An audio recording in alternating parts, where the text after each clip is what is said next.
thank you for joining us today for the fifth and final episode of Halley's Children Ticonderoga. We hope you're enjoying it because we really are. I mean, just speaking for myself, I'm always looking forward to the next Halley's. Anyway, I'm Serafina Smith, and I'll be game mastering for us tonight. Joining me are the finest group of immortal super beings I've ever met.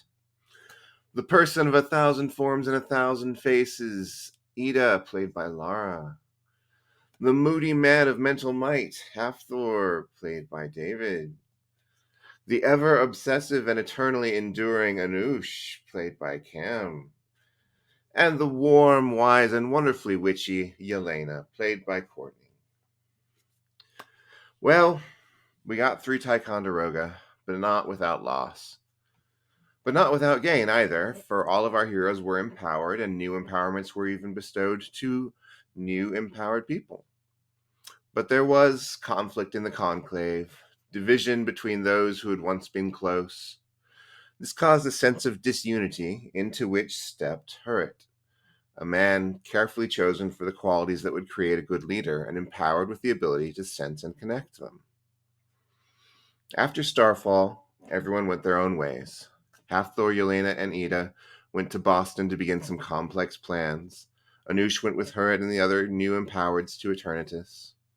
A few years passed, and a mysterious fleet flying a black and blue flag made an attack on Eternatus. The fleet was delayed by the effort and the sacrifices of Mirwine, Otto, and Robert, and that as well as the preparations of the intuitive Hurrit saved Eternatus from complete destruction and slaughter. In response, Hurrit sent the empowered, any who would choose to help, to the task of infiltrating the power structures of the world for the purpose of information and influence. Their priorities would be to find those who knew of them and wished them dead and stop them, and also to change the world for the better. And so, the ages turn, as the ages turned before, but this time with the empowered acting in concert to exert their will upon them. I'll begin by giving the skeleton, the bits and bobs, the details of the time between 1762 and 1986.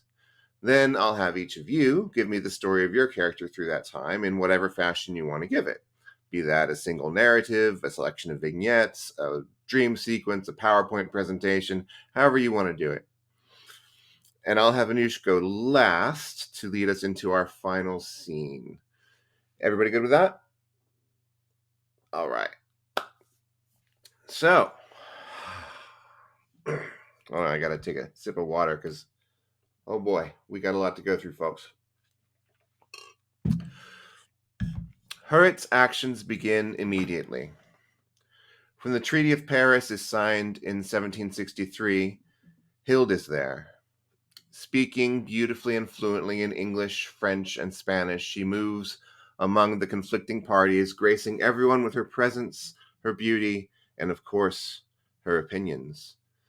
No mysterious enemy is found, but the treaty is somewhat altered from what it would have been, with the territory of Louisiana ceded to the indigenous populations therein.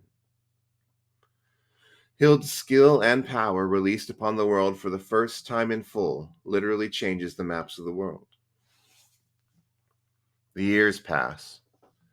Pontiac's War happens later than it would have, and is sadly far bloodier.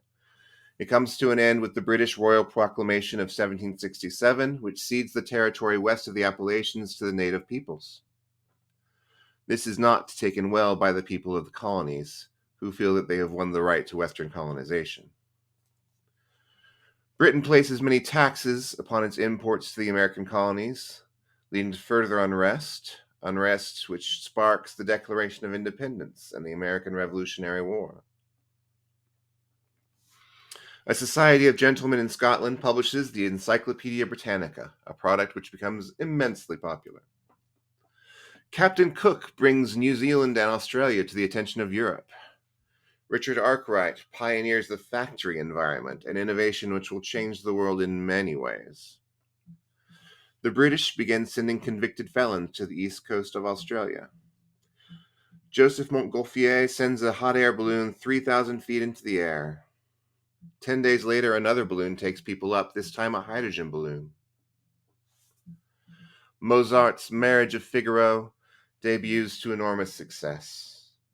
Parisians invade the palace at Versailles and take Louis XVI back to Paris with them. The guillotine is invented and put to use. The newly minted United States have their Constitution ratified, and soon thereafter a Bill of Rights full of amendments. Mary Wollstonecraft publishes A Vindication of the Rights of Women, an early feminist work. Thomas Paine publishes The Rights of Man and has to move to France to escape treason charges for it. The monarchy is abolished in France and a republic established, which begins, mass executions. Beethoven makes his first public appearance as a pianist. Napoleon Bonaparte rises to power with successful military campaigning.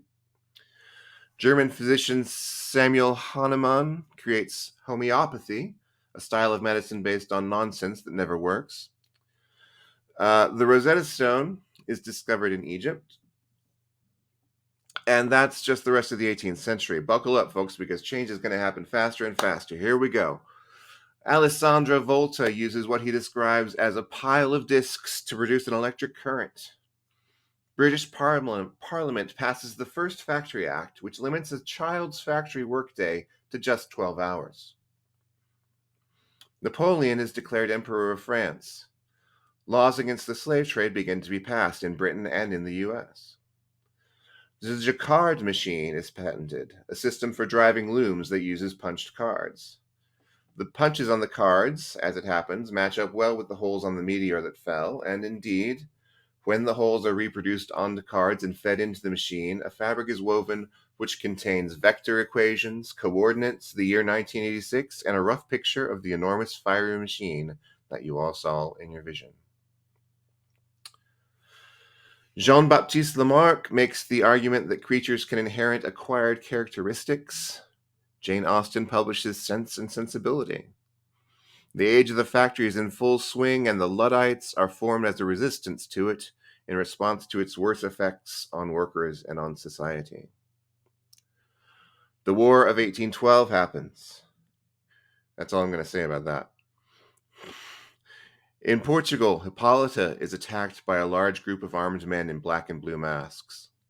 They wound her, but her unnaturally tough body is defense enough that she gets away with only bruises and cracked ribs. When she returns with Cucullin and Philomore, no trace of the men can be found. Napoleon is defeated at Waterloo. Robert Finley founds the American Colonization Society with the purpose of settling freed slaves in Africa. The stethoscope is invented, not for better listening, but because a doctor didn't want to put his ear to the female patient's chest. The New York Stock Exchange begins. Mary Shelley publishes Frankenstein. Stephen Austin starts American settlements in Texas. Egyptian hieroglyphs are deciphered using the Rosetta Stone. Horace is a little bit weirded out that people can suddenly read his old language again, but he gets over it. Allegedly due to communion with a heavenly being, Joseph Smith founds the Mormon Church. The Bureau of Indian Affairs is set up. Hild is installed semi-permanently in Washington, D.C. with the primary purpose of influencing governmental action regarding natives and their territories. Hild is an effective weapon, but in order to not be discovered, she has to remain subtle in her influence and has to pretend to die and disappear for a while, usually a decade or two, before coming back in a new identity. Nonetheless, her influence greatly slows U.S. advancement into native lands. Victor Hugo publishes The Hunchback of Notre Dame. Charles Darwin sets sail on the HMS Beagle. Charles Babbage, building off of the punch card system of the Jacquard machine, creates a calculating machine he calls his difference engine. A personal hero of mine until I recently learned about his anti-Semitism, William Lloyd Garrison, creates the American Anti-Slavery Society, which calls for immediate and uncompensated emancipation of slaves in the U.S. Texas declares independence. Ralph Waldo Emerson, who I am still quite fond of, but I should probably check and make sure he's not a secret Nazi or something, publishes his essay, Nature. Charles Dickens publishes Oliver Twist. The electric telegraph is invented. Edgar Allan Poe publishes The Raven. The Great Famine in Ireland is caused by the English and also a disease that killed a potato crop. Uh, During a time in which Hild is out of the country, the slogan Manifest Destiny is coined, declaring the right of the U.S. to extend westward all the way to the Pacific. Treaties are broken, natives are relocated, expansionism is the attitude of the day. A new Factory Act in Britain limits the workday for women and children to 10 hours. France has more revolutions. Marx and Engels publish the Communist Manifesto. The California Gold Rush further encourages pioneers to expand westward. The North and South of America are divided over slavery, and that tension rises. Hild is sent to the South to try to convert their leaders to abolitionists, but war breaks out while she is getting started. The hypodermic syringe is developed in France and Scotland at the same time. Probably they stumbled on some of Anoush's old drawings or something. Gregor Mendel studies the heredity of pea plants. John Snow, not that one, proves that cholera is spread by contaminated water. Walt Whitman publishes Leaves of Grass. Darwin publishes On the Origin of Species. Having failed to prevent a U.S. Civil War, Hurrit turns his attention to ending it decisively. At Manassas and Bull Run Creek, the North has empowered help. Confederate generals are defeated. Confederate politicians are assassinated. Confederate supply lines are infested with pests. The Confederate States of America last for less than 2 years. Lincoln gives the Emancipation Proclamation, which is a pretty decent little piece of writing, and slavery is at last abolished in the U.S. without an exception for prisoners. Thank you very much. It's a better world. Joseph Lister begins the use of antiseptic in surgery with carbolic acid. Mark Twain's writing takes off with the celebrated Jumpin' Frog of Calaveras County. The Ku Klux Klan is founded. Gilgamesh takes this personally and goes to war with them. Sometimes his methods are nonviolent, fighting in the area of ideas. Sometimes harsher methods are called for. In 1867, Hild is shot while making her way from her home to the library. She is taken to a hospital where Hurrit and Matthew watch over her. She recovers and starts going with a bodyguard at all times. Matthew, Phillimore, and Etienne go hunting for the shooter. When they find him, he is dead, he himself shot to death. On his body, they find a Bible with a black and blue cover. The Bible includes books that talk in lurid detail about the evils of the Nephilim, the offspring of the angels of God mating with human women.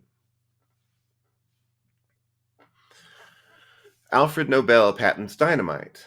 Monet and Renoir developed the Impressionist style of painting. Alexander Graham Bell calls his assistant Mr. Watson from the other room with the assistance of his new telephone device. General George Custer fucks around. General George Custer finds out. Susan B. Anthony presents a Women's Declaration of Rights. Edison patents the phonograph. Electric lights are invented. Robert Koch discovers the bacteria that causes tuberculosis. Nietzsche conveys his concept of the Übermensch in Thus Spake Zarathustra.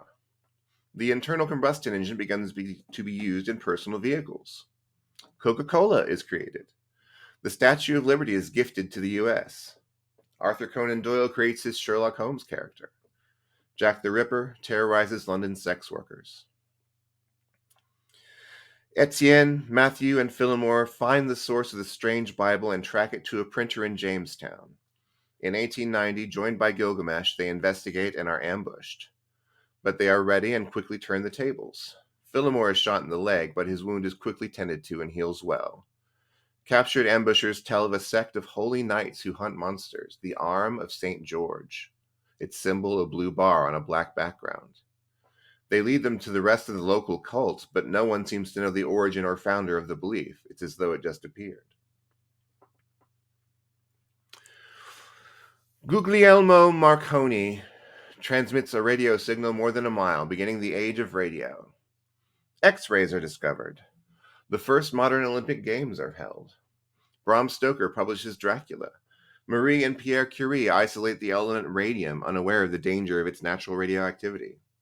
H.G. Wells publishes The War of the Worlds. And that brings us at last to the 20th century. Whew. All right. 1, 2, 3, go. Frank Baum publishes The Wonderful Wizard of Oz. Wilbur and Orville Wright begin an era of powered flight. Karl Landsteiner discovers the different blood types. Moving pictures begin to be produced. Sigmund Freud publishes The Psychopathy of Everyday Life. Albert Einstein comes up with his special theory of relativity. Mahatma Gandhi launches a program of passive resistance. I can't talk. The FBI is formed. Thomas Hunt Morgan studies fruit flies and comes up with the chromosome theory of heredity. Ernest Rutherford comes up with the nucleus model of an atom. The liner Titanic sinks on her maiden voyage to New York. Henry Ford utilizes a moving assembly line to build cars. The age of world wars begins. Tanks are invented. Fighter planes come into use. Babe Ruth pitches 13 successive scoreless innings, a record that remains unbroken today. P.G. Wodehouse begins publishing his Jeeves and Wooster stories. Women's suffrage movements begin to have success in law. The First World War comes to an end. Prohibition comes into effect in the U.S. The decade known as the Roaring Twenties begins. Adolf Hitler becomes leader of the Nazi Party, and, well, you know where that's going. Stalin devises the structure of the USSR. Mussolini seizes power in Italy. John Scopes is prosecuted for teaching evolution to his class of children. Penicillin is discovered by accident. Television comes into use. Agatha Christie introduces her Miss Marple character. Prohibition is lifted with the 21st Amendment. The Nazi concentration camps are set up. Hurrit senses extreme danger in Europe and makes the call to warn his people away from it, to call them to safety rather than to become involved with the murky happenings going on there. Later in his life, he describes that decision as the one he most regretted and wishes he could go back and change. Benny Goodman becomes the king of swing. The Hindenburg explodes over New Jersey, bringing an end to the use of dirigibles. Disney's Snow White and the Seven Dwarfs is the first animated feature film. A radio drama War of the Worlds scares listeners who believe they are real broadcasts. In Germany, the Night of Cut Glass. German physicists discover nuclear fission. Hitler invades Poland, stirring Britain and France into going to war. Charlie Chaplin ridicules Hitler with his first speaking work, The Great Dictator. Millions of Jews, plus Romani, queer folk, and any other that could be scapegoated into no longer being seen as human, are imprisoned, experimented on, starved, murdered. Japan bombs and destroys warships at Pearl Harbor.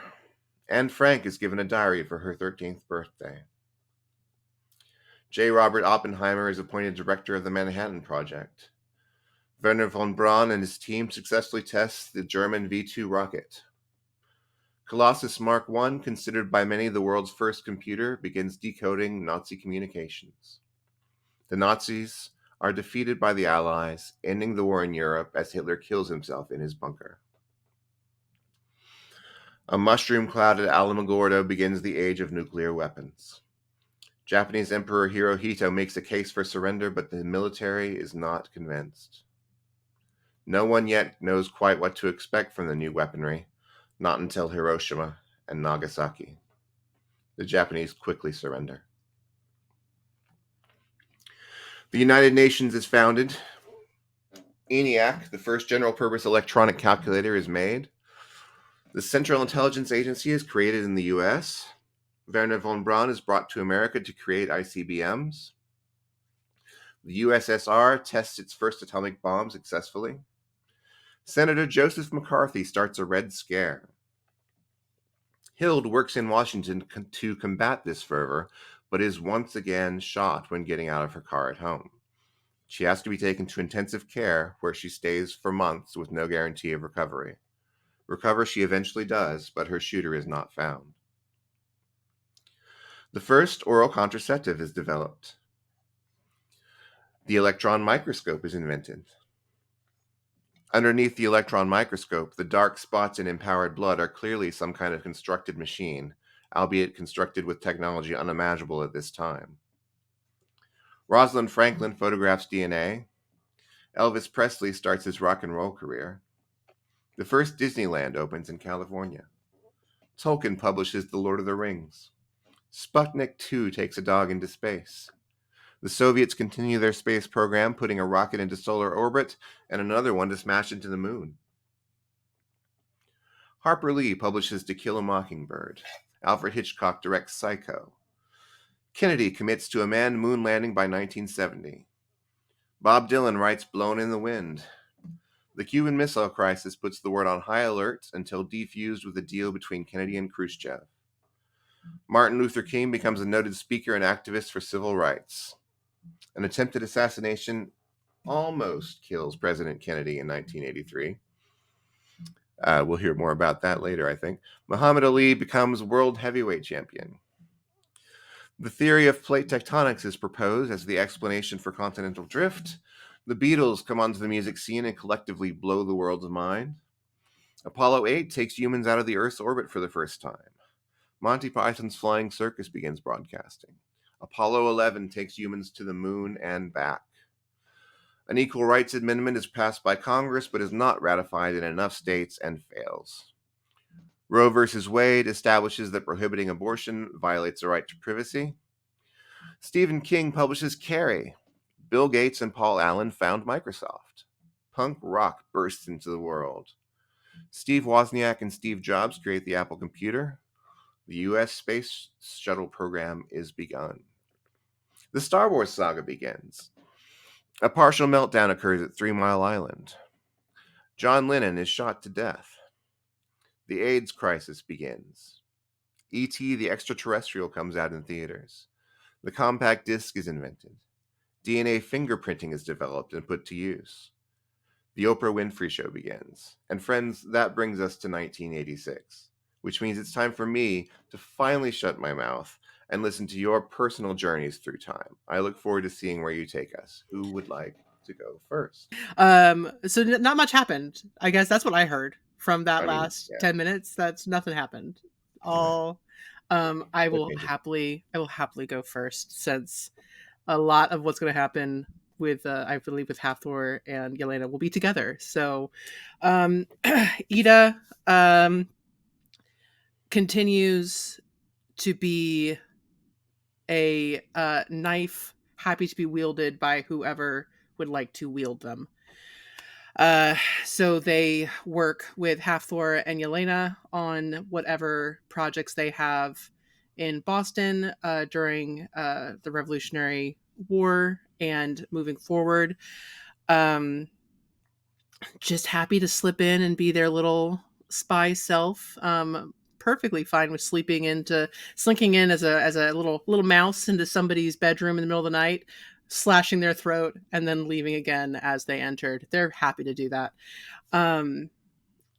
As time progressed, they worked with Hild, as especially as working to protect the indigenous people of North America and South America and wherever. But that is something very near and dear to their heart.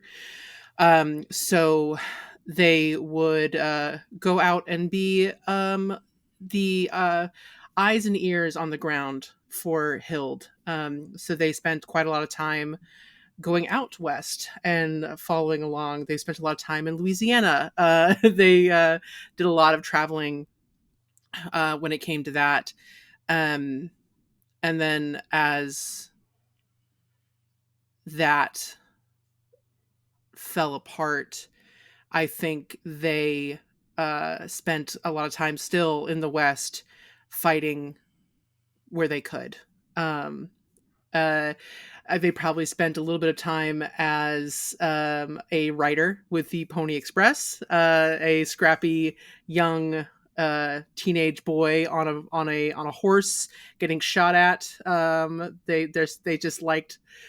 They they wouldn't admit it to anybody but themselves, especially because it worried Yelena. They never talked about it with Yelena because Yelena would get mad at them for putting themselves in danger all the time, happily.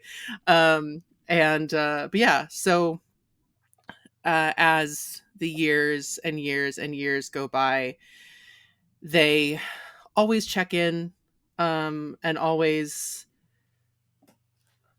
working with Hild, working with Hathor and Yelena, working with Hurrit, and trying to find the best place for them to be, but always being drawn further and further west. And then as we enter into the 20th century, they start seeing there's always been the community of people like them. No one's quite like them, but the part of the community that even their siblings don't understand, the nature of being many things and being not within the binary, and the need to not be as the not having the drive to be in a relationship, or they've been surrounded by, they've been surrounded by sex. They like their many hundreds years of life, that has always been a thing in their world that they've never truly understood the appeal of. And they finally found, while it's a minority, still a community that there are people like that. And so they find themselves drawn into the queer community, especially in this little town of San Francisco that they've watched build up during the gold rush and during everything. And they find a new fight that is specifically for them, and that is fighting and supporting those in the queer community who just want the right to love and live and be just like everybody else. They take a little trip back to the East Coast for a little riot, a little Stonewall riot that happens. They do also but their heart is on the West Coast. California is where they truly find the most comfort and belonging. They support one Harvey Milk in his efforts, as long as they can, and just pretty much spend the 20th century doing what they can to fight for that community, that family that they have found and have built, and want to nurture as best as they can. And as we come up to, it's probably around 1980 or so, every time they watch the news, every single time they've seen a spacecraft go up, they are just gripped by this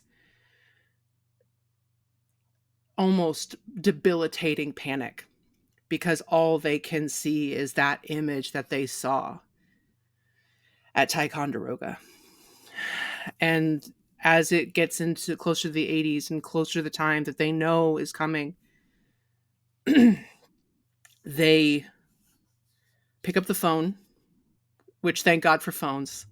Finally, they never call enough, but they call Yelena. It's just a normal, like, Tuesday or something, and they call Yelena. And if Courtney is willing to run a little scene with me, absolutely. Oh wait, sorry, she's been in America too long. She doesn't talk like that anymore.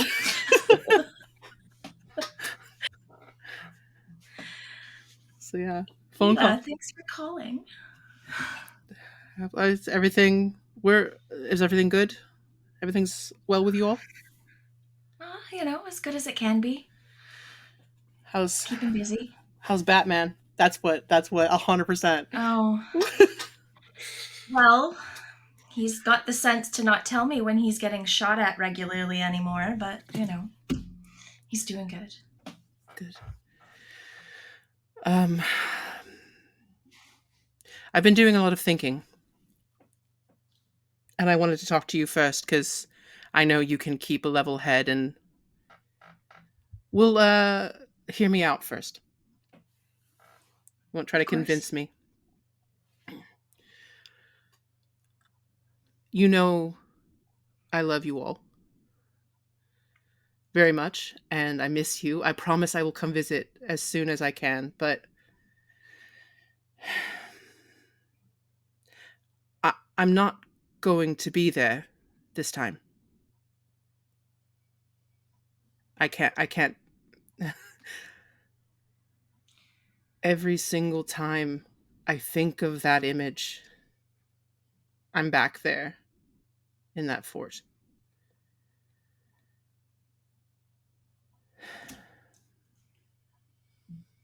I, I understand. I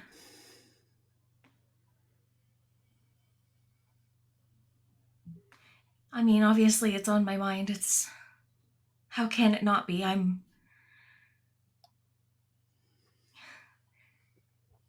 We'll look after it for you. And we'll see you on the other side. Of course. I would.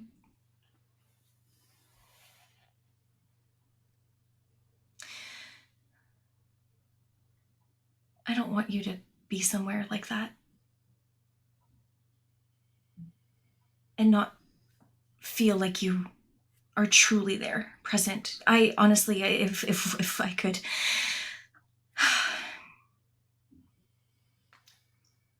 I get it. I get it, Ida.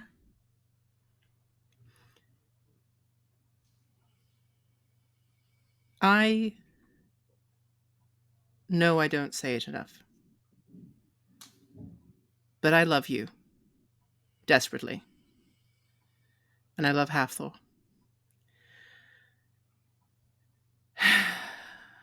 And since it's just you and me, I love Anoush. I hope, beyond hope, that he has found something that he needs, whatever that is. But I'll be there after. I promise I will come and we will celebrate. And the first 100 rounds are on me, but I just can't. I don't think I could see that. I think you hear a small clicking sound. Oh, fuck. He's got the phones tapped. God damn it. And then you hear Truly the worst. you hear Halfthor's voice. You know I hate it when you call me Batman. Well, stop being fucking Batman. Like, let me have a conversation with my friend without tapping I just want the phone. to tell you, you don't owe anybody an explanation or an apology. I love you too. Do what you need to do. I will get off the line now. I just got to make sure people aren't targeting Yelena. The tap goes straight to my office. There's nobody else that listens. I'll leave you guys alone. No. You're already here. All right, you might as right, well right. stay, you absolute fucking monster. Listen, I love you Linda, too. Linda, get off the line. What? Who's Linda? Anyway. My secretary. God. Secretary. Oh, do we not like her? Do we not like the secretary? She's fine. Oh. Hathor. I will make some inquiries then. Great. No, Hathor. I love you too. It feels wrong to not be there. We haven't missed one since our first. This is the first, but listen, why don't you all, okay, either before or after, you all come out, we'll all go to Disneyland. It's wild. It's such a good time. Do you know that he's also wiretapping all the bars and restaurants there for blackmail purposes? I just want to go to Disney. I will go for you. But yes, I will go. I'm just saying I got to turn the microphones off as we walk into each place. Sure. God, you're so awful. I love you very much. This is one of the things I do love about you. Your paranoia, Batman. My 20th break. David's 20th century history knowledge is about to be so much more useful. All these people loved their European medieval history. I didn't take those courses. I took AP American history. This is my time to shine. 100. Hondo. That's why Ida's taking a break. Sorry. Ida is going to spend all day at Disneyland. All right. Okay, no, just when it's all done, I will come to you. You can come to me. Whatever. We'll have a party. That sounds beautiful. Love it. I know all the best places. Ooh. Okay. Right. I love you both. Be careful. Let me know what I can do from where I am. If there is anything I can do. Give Stay safe. What is it? 86? It's Give like 81, 82. It's 82? It's way before, yeah. Give our love to Governor Harvey. Yes. Sure. Thank you for calling, Ida. Of course. I always will. I will be better about not missing our weekly call, even though these long distance charges are absolutely insane. Hathor, I told you to get those erased. I can't leave a trail. It's fine. There's literally gold all over America in cases still. Yeah, but I've told you we can't pay our phone bill with gold. Have we heard those commercials? Gold for cash, whatever. Yeah, who do you think started them? I need to sell this gold to someone. This is God. The American investment in gold through the 80s was a CIA psyop started by Hathor because he collected too much precious metal over 400 years. Yeah, we just have way too much. Franklin Mint, the owner of that is Ragnar Industries. All you old heads get that joke. Babies, go Google it. I feel like Hathor is just ranting about now his gold thing. I'm like, Ida, I'm so sorry. I can't listen to this conversation again. I love you. There's actually a lot of there's a lot of no wait for real. There's a lot of research that shows gold. Damn. They don't know that gold's going to be very important in technology advancement. Yelena knows because she has no other choice. Ida just knows. Ida's like, he's got it. It's all good. It's all good. Yeah, and that is where we will leave Ida for now. So Goodness. Wonderful. It's me and you, baby girl. What are we doing? You want to start? How you want to do this? I think we could probably see. It's weird. There's going to be some interjection, I think. Yeah, I think we just got to weave it. Yeah. I'll start with where we left off in history. So, Yelena and Hathor, known as John and Alice Brown, are in Boston living it up. Hathor's got his fishery business and his emancipation abolitionist societies. After a few years, she's certainly taken the time to make sure to focus on themselves, learning more about what her powers look like and who she is and how she's changed, and focusing in on the relationships that mean so much to her. Then there is the Great Fire in Boston, and there was a competitor to Ragnar Industries who, was making their presence known and being a rather big thorn in their side, and through no influence or, they had nothing to do with it, but this person's land fell to fire, and Yelena bought it. And in its place, she's had built the Three Ravens Promise, which is a tavern and inn. It also serves as a place where she's invited people who would be choosing this business regardless, but sex workers are allowed to work out of her establishment. They are offered dignity and a place of security to do what it is that they choose to do. Through the back channels of her business, she's also still continuing to offer medical care to anybody who needs without judgment or question. The lower half, or the basement rather, is also part of a secret meeting rooms for said abolitionist societies. And she begins to establish a little bit of her own coven. It's non-denominational. It's not intent to make magic, but it is intent to foster community within people who sit on the outsides of others.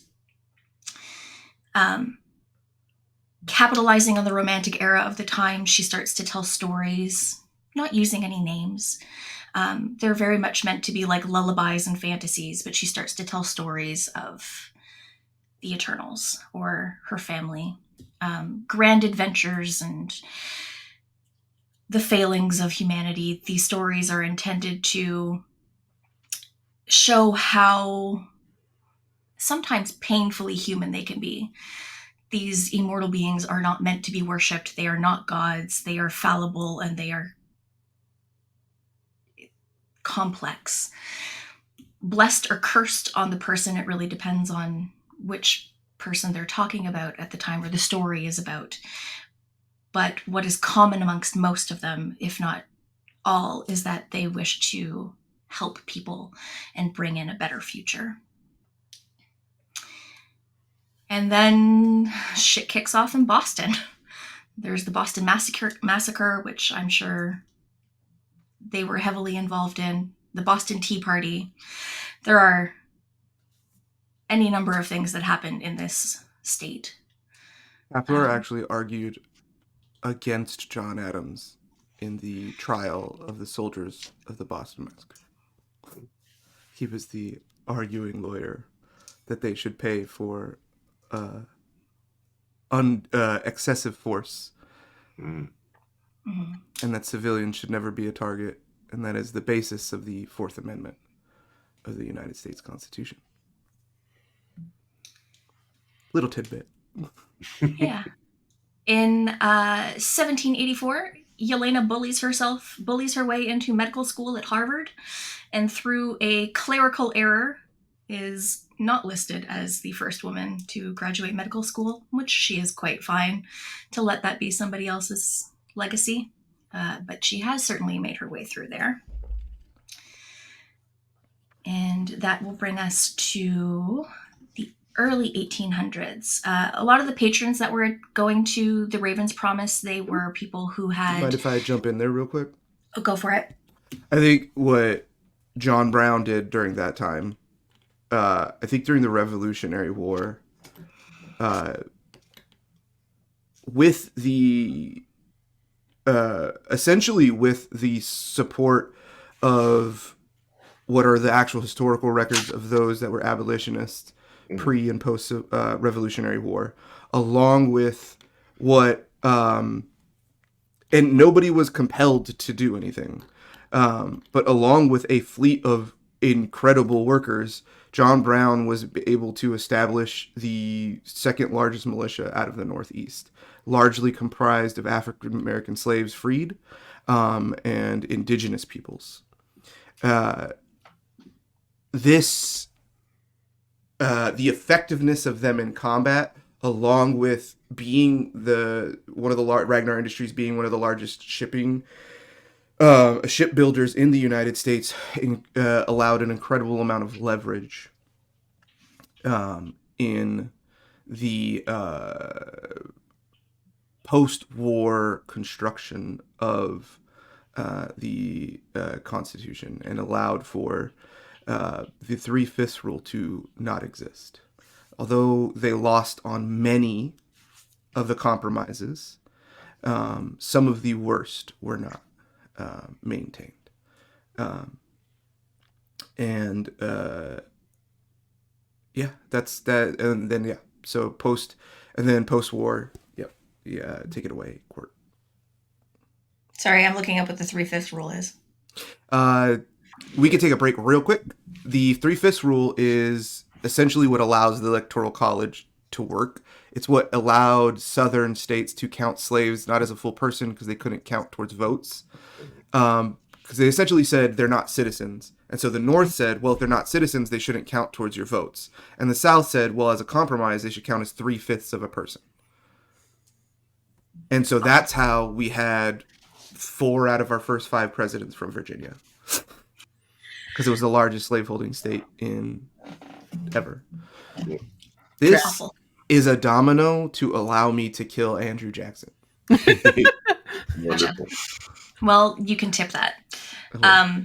Because instead of Andrew Jackson's horrific, really quick, just before we get back into it, just to give you a heads up. So instead of Andrew Jackson's horrendous decisions being the catalyst that increases tensions to create the Civil War, his death instead becomes the rallying cry for those of the South to say, we have to do more. Marvelous.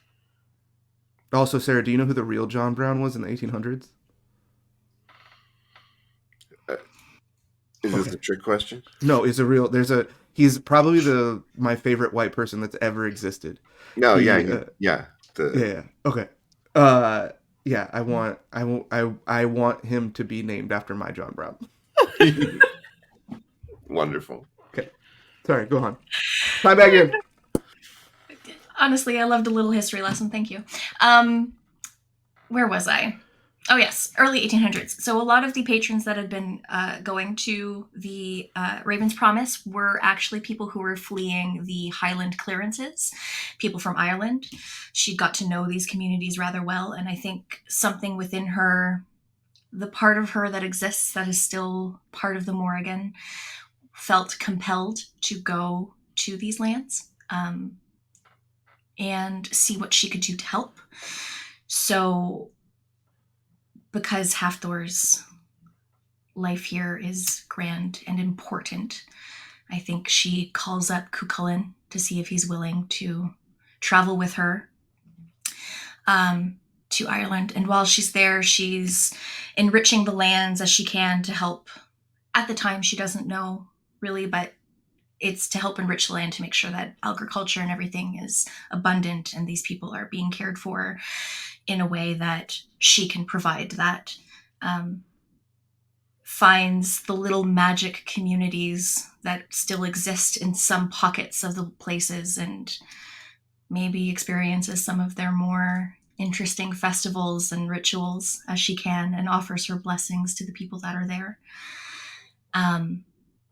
Makes her way through Ireland like this and then over to Scotland to do very much the same thing.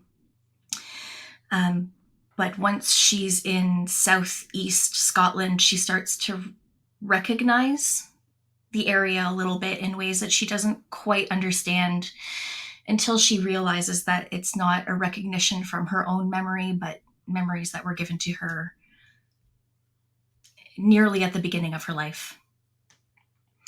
So she diverts her plans to go to a town in Northumbria called Bebbanburg. And while there, starts looking into historical records that are near ancient at this time, about 1,000 years old, or 800. So unfortunately, she has to spend a lot of time in churches that she's really not happy about, but here we are. And she's doing her best to learn about the time of her partner, the man who he was before a star fell and changed him forever. And she makes her way out to a farm, not horribly far, but on foot, maybe takes a few hours or so to get there, and finds an old tree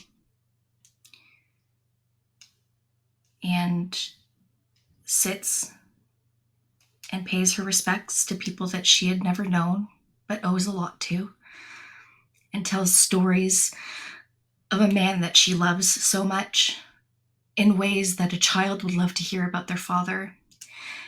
Grand and beautiful, brave, strong and fearless, honorable. And she'll sit there for hours, if not days, just telling these people she didn't know about a life of someone that they had a heavy hand in forming.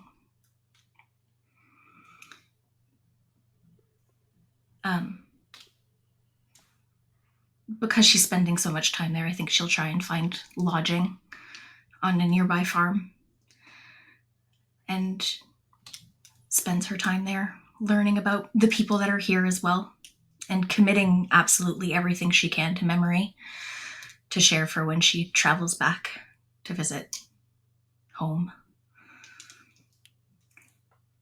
The farm that she sees is not in fact owned by the family that does the land, but is on a 100-year lease from Ragnar Industries. Of course. Of course it is.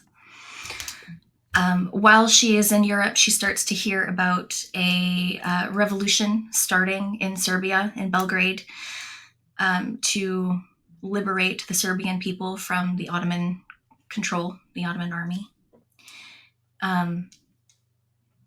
And takes her time to go to her own homelands where she supports her people and does what she can to help invigorate and embolden the second part of this revolution to help prevent something called the Ottoman Massacre, where thousands died and thousands more were sold into slavery.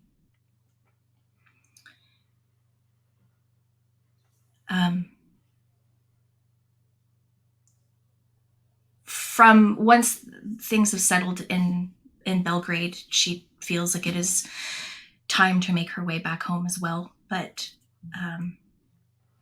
is still very much involved in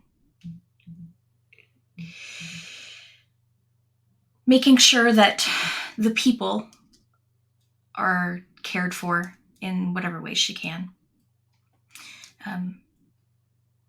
Setting up laws to prevent absentee landlordism in the communities that she's been a part of, which is, look it up. It makes me mad today. Anyway, I can't go on that. Puts laws in place that's not a thing anymore, or as a controlled thing as it possibly can be. To, like I said, back and forth to America, to her home, working with, where are we? There we are. Making sure that she's able to provide medical care on the front lines for the Civil War. In 1863, she and a group of other people found the Red Cross. So she travels to Geneva to put in protections for individuals, that there will always be a group of individuals going in to serve whomever. They do not take sides. They merely take action to make sure that there are people who are going to be provided medical care regardless of whatever side of a conflict they were involved in, whether it was a soldier or merely as a civilian caught up in the wrong place at the wrong time.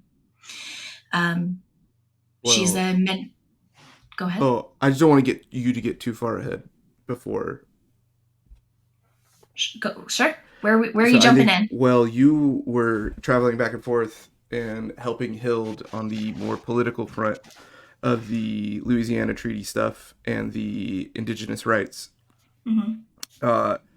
Hathor went west. We sort of split from Boston. John Brown dies a peaceful death, and all of his holdings and wealth go to a trust that is just about 750 years old now. From there, they split, and Hathor goes and hangs out with his sibling out west and goes and forcibly enforces broken treaties along the west. And I think that 20 to 30 year span is probably some of the best times Halfthor and Ida have. I think that's like the most fun. And once again, Halfthor is just straight up killing in legally ambiguous ways because territories had weird laws.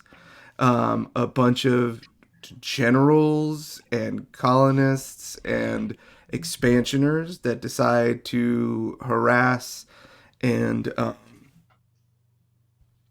violate treaties with the U.S. government. Instead of it being a story of 2 and 3 and 4 years of squatting and forcible seizure in eminent domain, it essentially became cases that got to the Supreme Court where the plaintiff was dead. And so, with that, this culminated in the hero of the anti-Indigenous movement and Halfthor facing off. Andrew Jackson was shot dead prematurely before becoming U.S. president by a young man named Alexander Ducard, named after the historical figure, because Halfthor is a student of history, if anything. This was probably the mob that ensued that he had to escape, though, and the injuries he sustained probably sidelined Halfthor from any sort of conflicts for a few years. Sort of went underground, and I think post-Civil War, as he was sidelined during most of the Civil War and during the Reconstruction, he sort of had a realignment and realized many of the gains that they were able to get through the Revolutionary War was because of the political power and winning on ideas that John and Alice Brown had. And that as effective a fighter as he is, he's got to win ideas. And so then, as his lovely wife begins to shift to humanitarian needs and shaping the rules around war and treatment of enemies and POWs, Halfthor becomes politically involved. Begins to eye young senators and politicians as potential marks to ingratiate himself to then further gain power. And I'll hand it back to you. Cool. While she is now in the West, she caring for her partner, who is liable to get shot often, endless stress for her eternal life. To assist, she does a lot of socialite things. She picks up her cello, she does music, she becomes a cellist in an orchestra that travels, and through that can gain some social influence, gaining access to people to then introduce to Halfthor. So yes, we were at 1963. I don't really have anything until just a little bit after World War I. Okay. Yeah. Here we go. Post-Reconstruction. I think the thing that Halfthor would try to do, seeing the failure of Reconstruction, right? Seeing the idea that bitterness as well as apathy essentially culminated in the galvanization of the racist roots of the South. I think once again, I think he avoided. I think Halfthor has avoided Gilgamesh for a couple hundred years, and I think the rise of the KKK.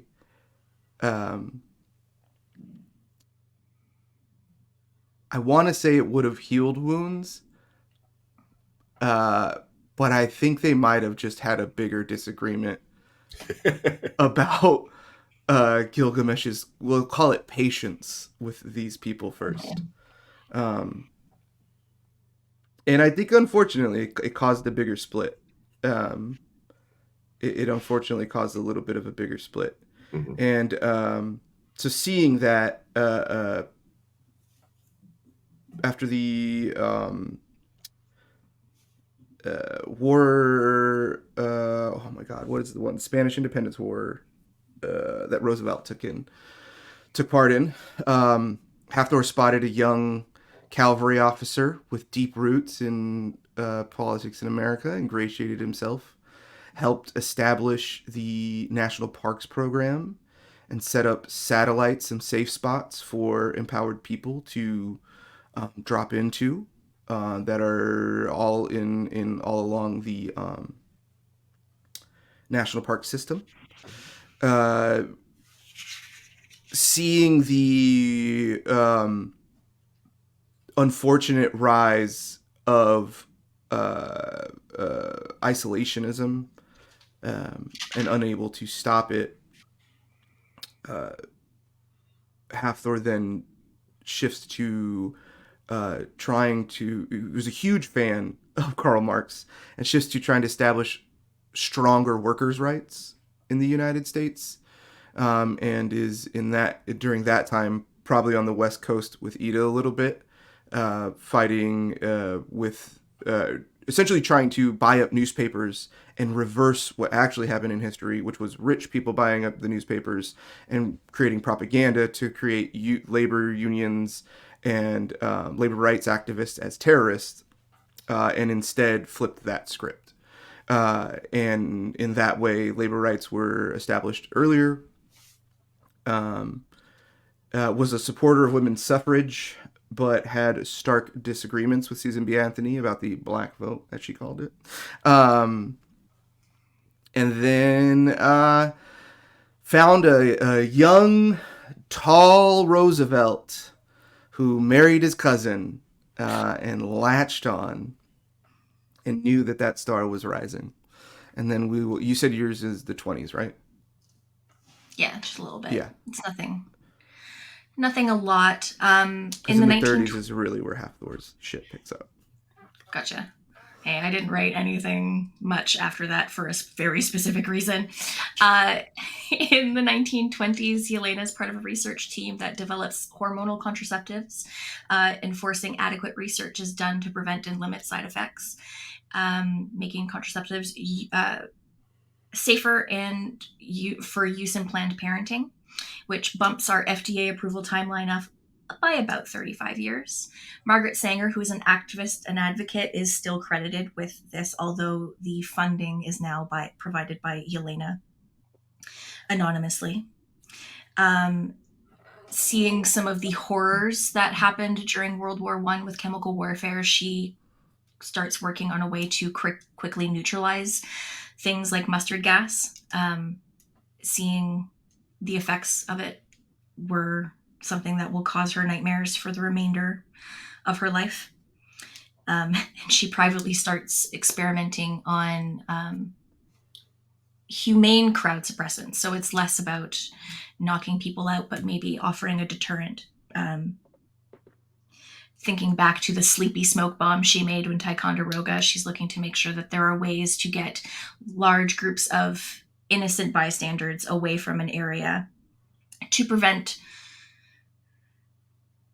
being mind controlled, for example.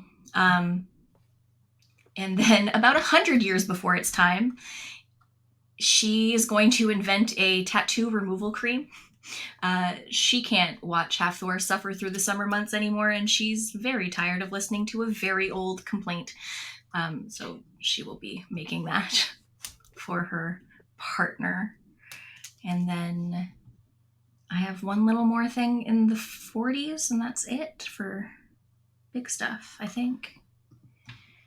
One of the largest investments of Ragnar Industries is the endowments of higher education in the Ivy Leagues. One of the ways that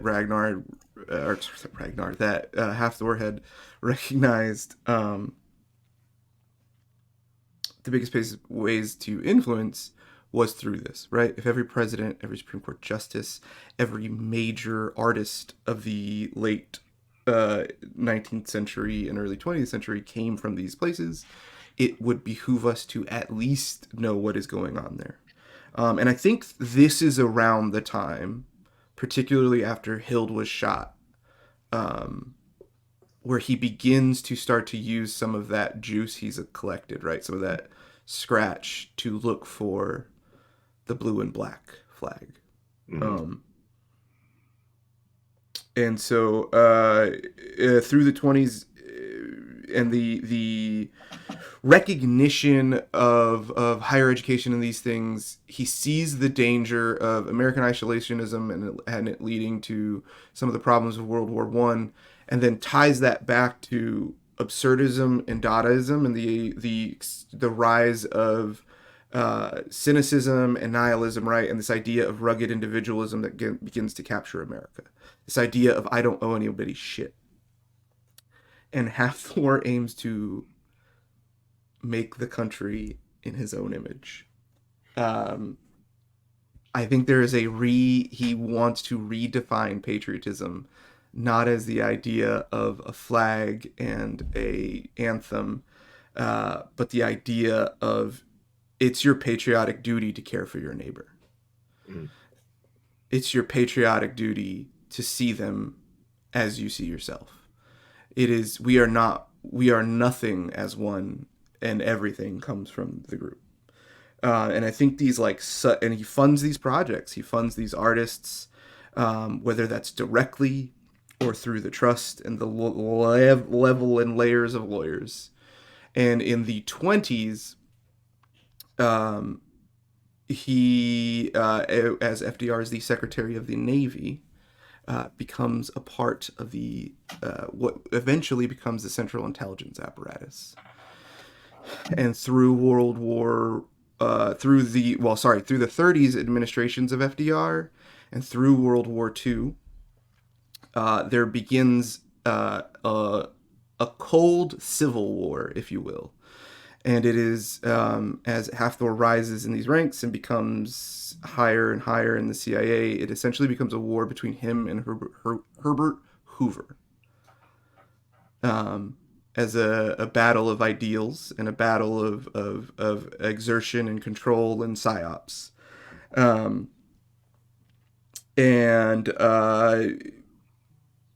Again, recognizing, I think there was I think during the 30s, with the level of intelligence he would have had, he would have tried and probably failed to get the U.S. to intervene in World War II earlier, and it probably would have been maybe the only disagreement him and Hurrit had, but certainly the biggest. With that, again, recognizing these threats, that's where he went from chief of staff to FDR to becoming CIA director. And that's how that Cold Civil War was enacted. But before he left, he was able to help FDR get a second Bill of Rights enacted. Every American's entitled to a job. Every American is entitled to housing. Every American is entitled to a living wage.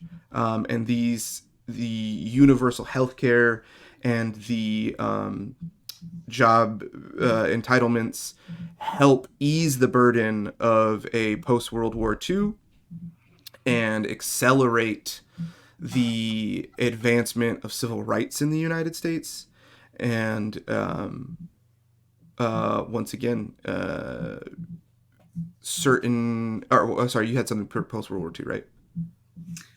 Yes. So much like the founding of the Red Cross, Yelena is part of founding the World Health Organization and putting into law that humanitarian organizations such as these are never to be used by intelligence agencies as aliases. They need to be, their integrity needs to be upheld. They need to be trusted worldwide, and therefore should not be used as a means for espionage. The founding of, or the continuous progress of both of these communities are left to the people who ran it historically, but moving forward through time, she needs to know that there is something in place that is there to protect the people who may not be able to, who may not have the means to protect themselves, as she moves forward to make sure that she is in full support of her people, regardless of what that means moving forward, be that conflict, war, whatnot. She wants to make sure that her interests are being taken care of by someone else so she can focus in on protecting her people as best she can. So throughout history, she's re-upped her medical licenses as need be, spread her little coven and these stories throughout wherever she's set foot to try and hopefully have a favorable mythology and lore about people who may at some point become recognizable versus something to be feared. She's very much in a supportive role, whether that be through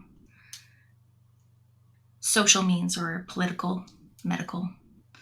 Yeah, and Hathor obviously uses all the political power he can swing to ensure that these things are brought up with seriousness at the UN and in U.S. Congress, and these things pass in ways that are sometimes what Gilgamesh or Hurrit would call unethical ways.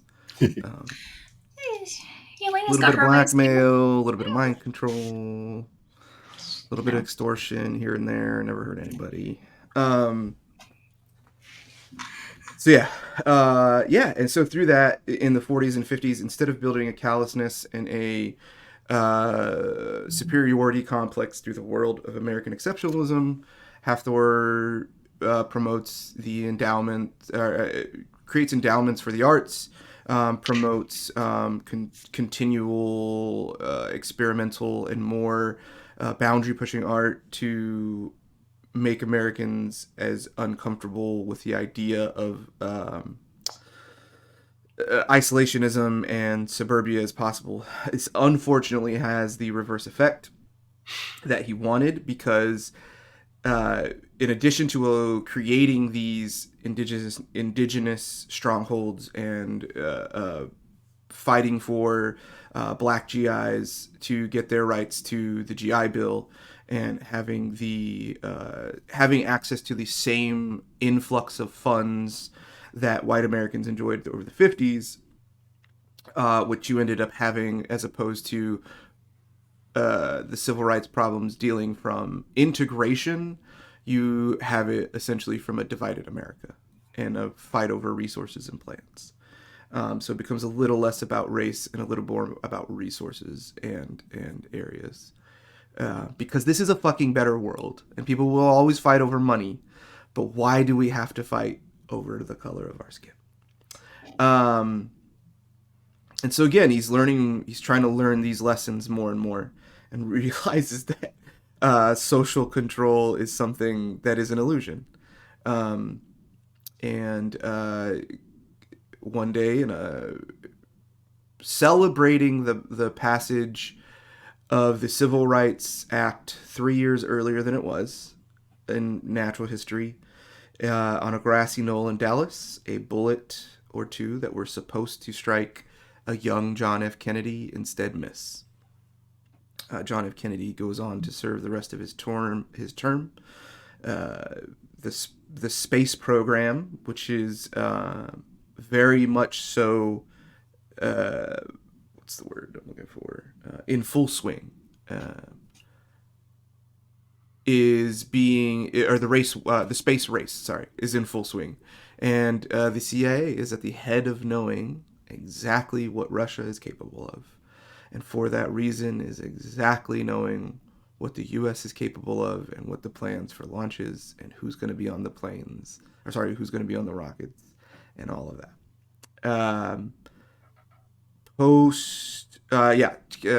Kennedy loses to Kennedy survives 2 terms. The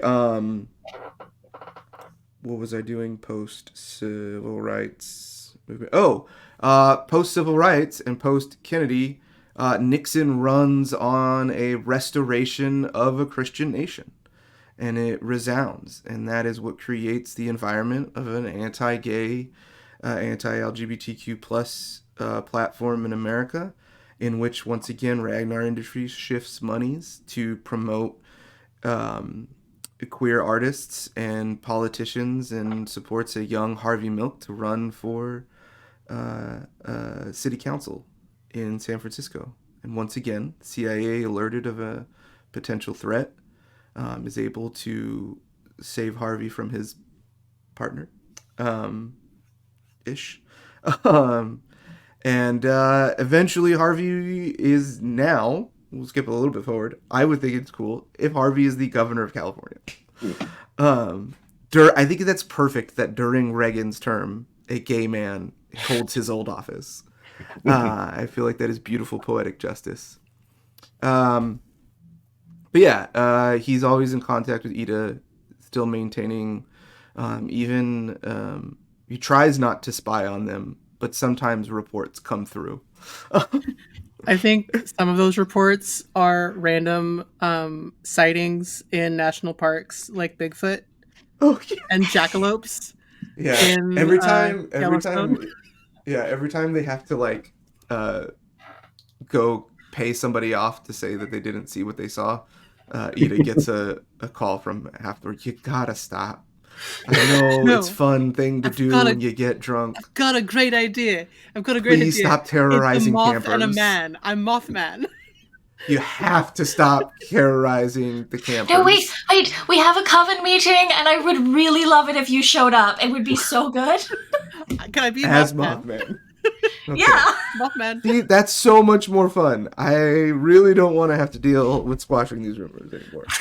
That's what in the 50s and 60s, the way that he promotes the idea, the other way that he promotes the ideals in the ways he wants, Hathor uses the power of the U.S. government to propagandize comics, using largely Jewish and closeted homosexual writers to promote heroes like Superman and maybe Batman, I guess, and Captain America as the face of anti-fascist, but more specifically, anti-inclusive individuals, and the idea of these heroes that hold up the lowest members of society,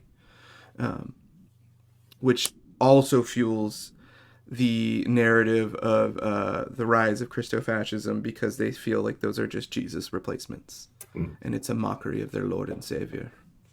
And I think that's about it. He just runs the CIA. And then in 1972,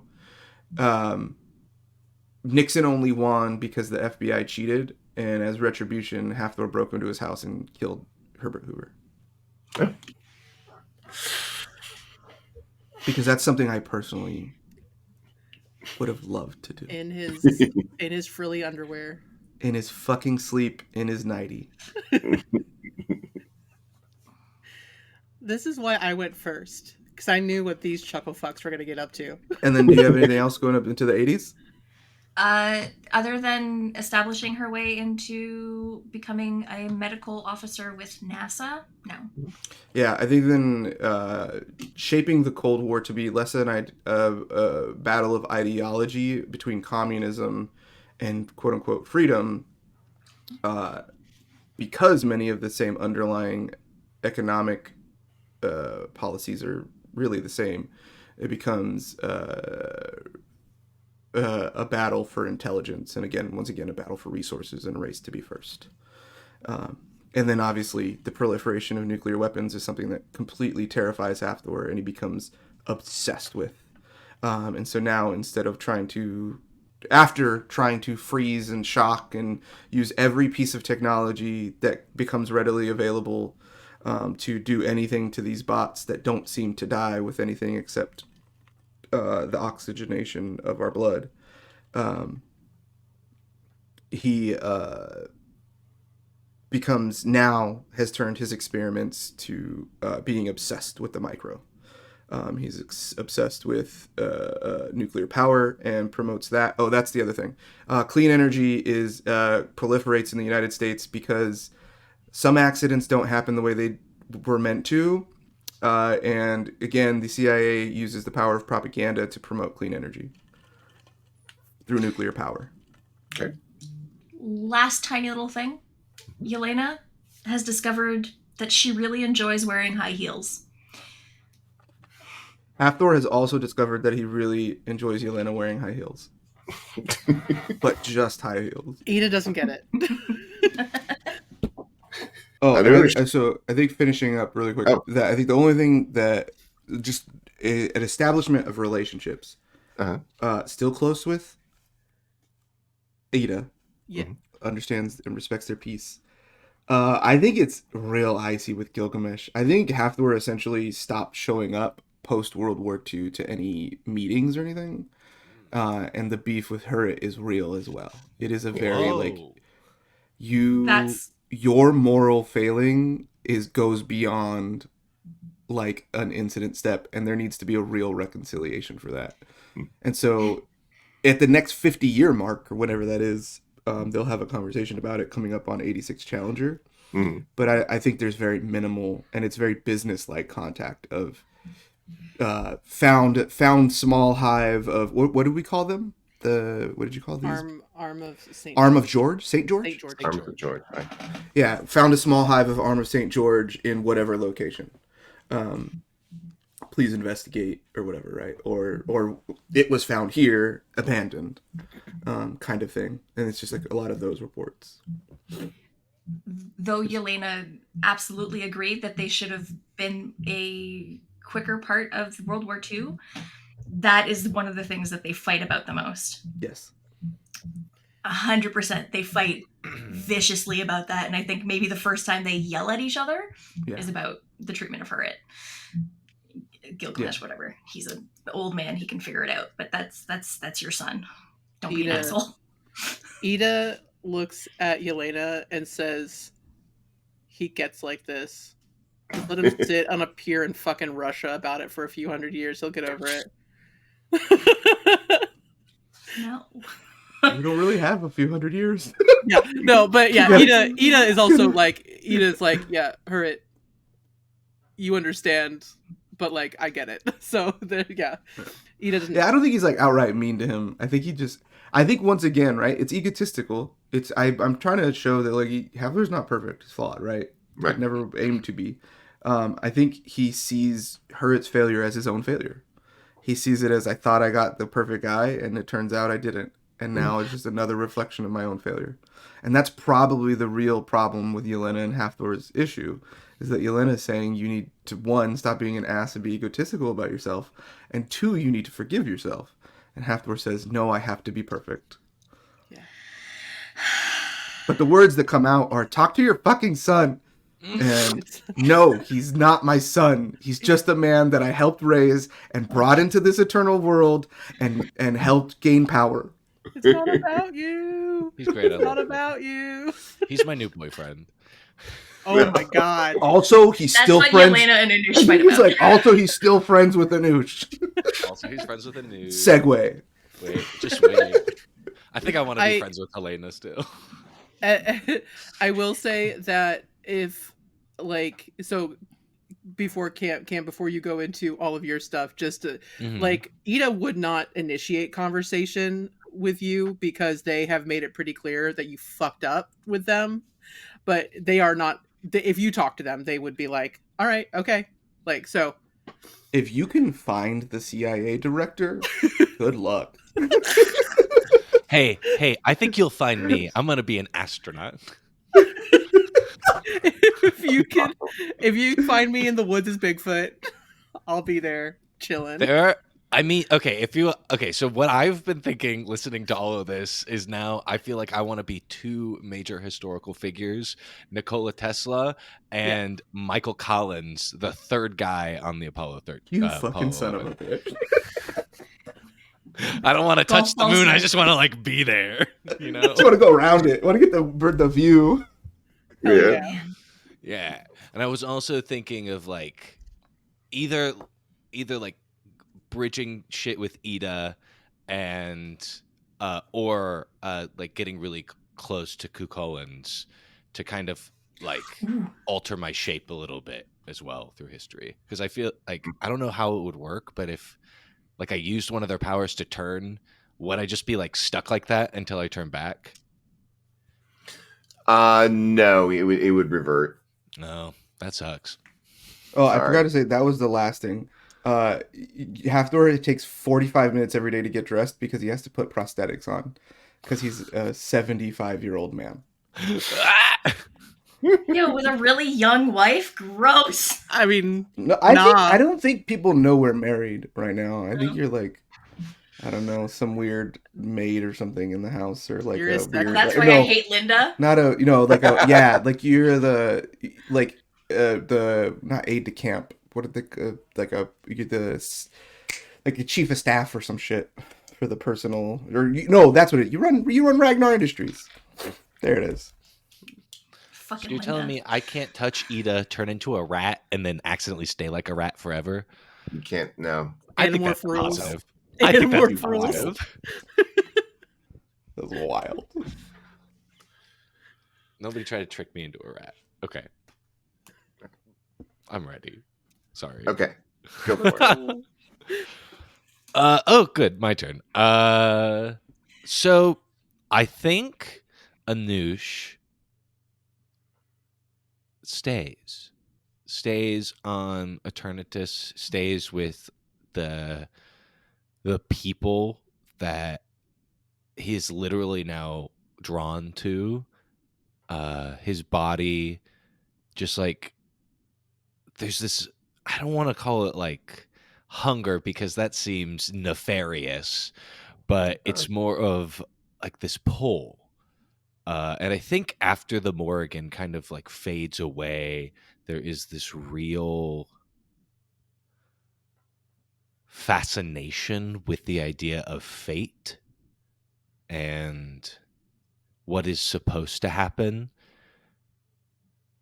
And then after Robert dies, there is a real unmooring of what are we like meant to do if we don't already know it's going to happen.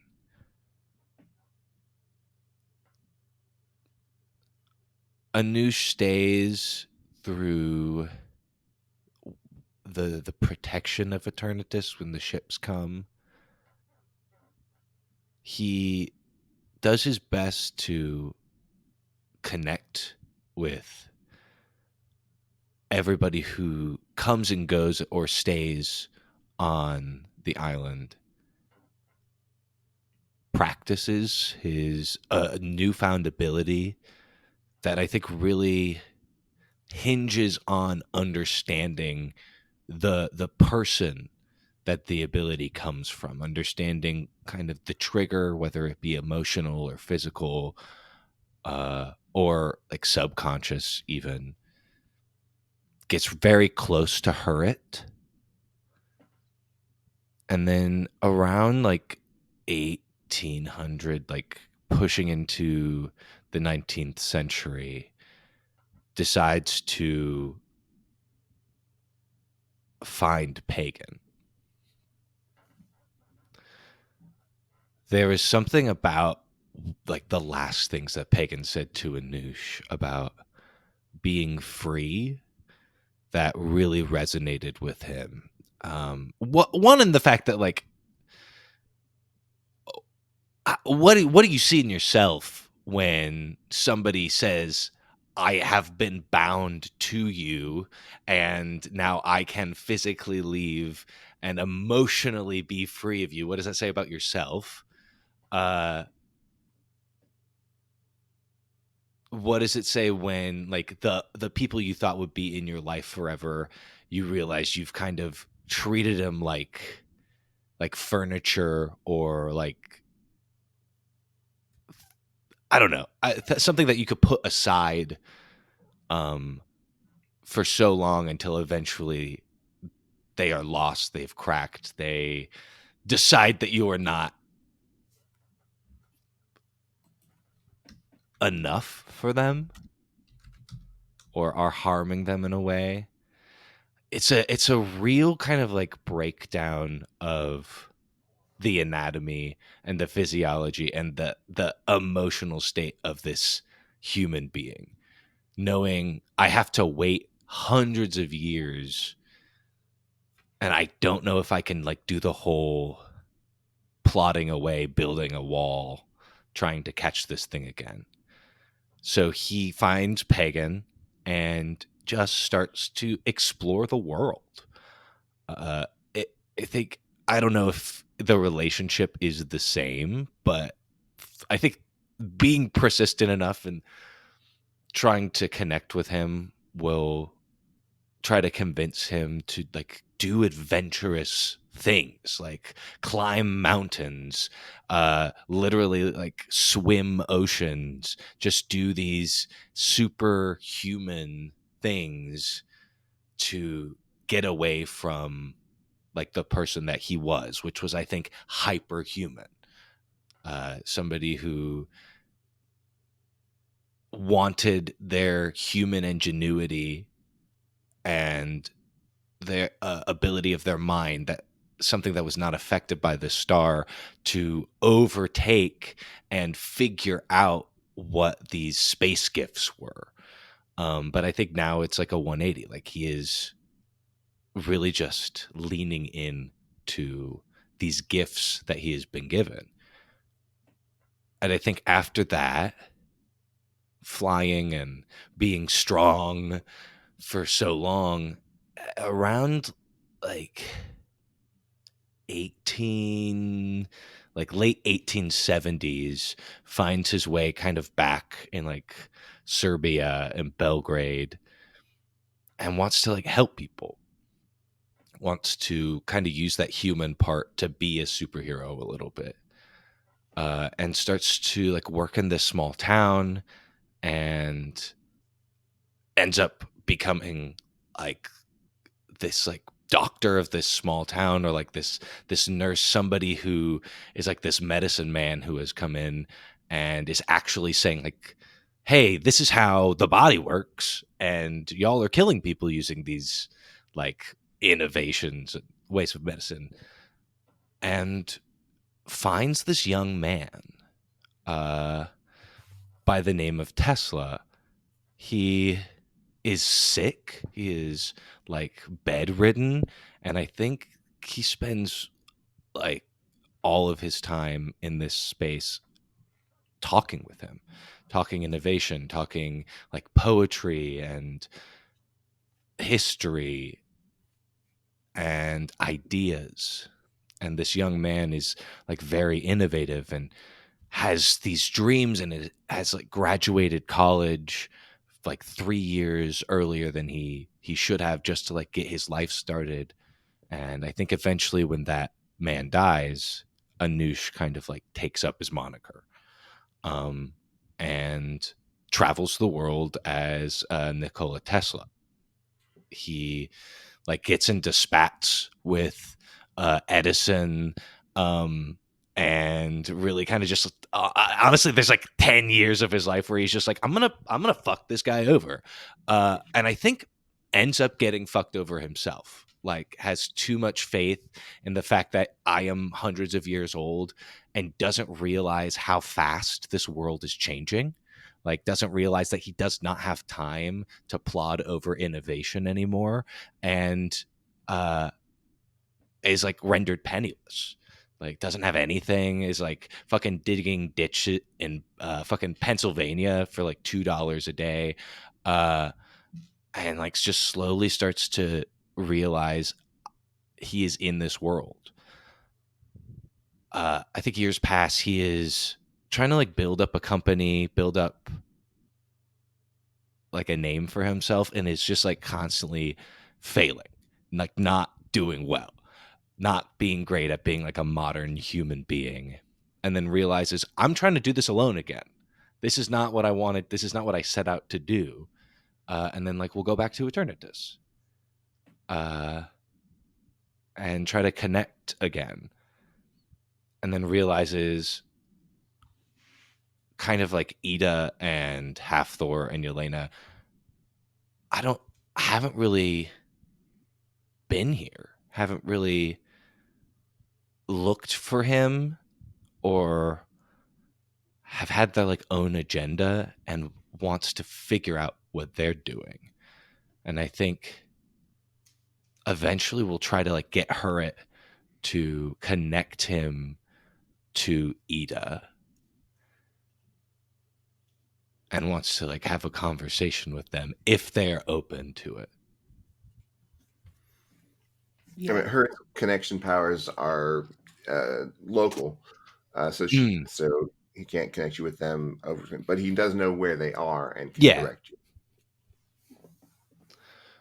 Would you want to do a little scene about it? Yeah. Okay. Let's go. Would you come to San Francisco? Yeah, absolutely. I think I would Okay. also bring Pagan, just as kind of like an anxiety buffer. And also he can fly. When do you think this is? I think this is definitely in probably mid, I think almost 1920. Not during the 20s, but like close to maybe 1800s. Not 1800, 1918. Okay. Based on Tesla, you got to be on the other side of 1900. Yeah. Yeah. Got it. You triggered the OCD, and I could not let that stand. No, you're absolutely right. Yeah, I was literally looking at timeline right now. Yeah.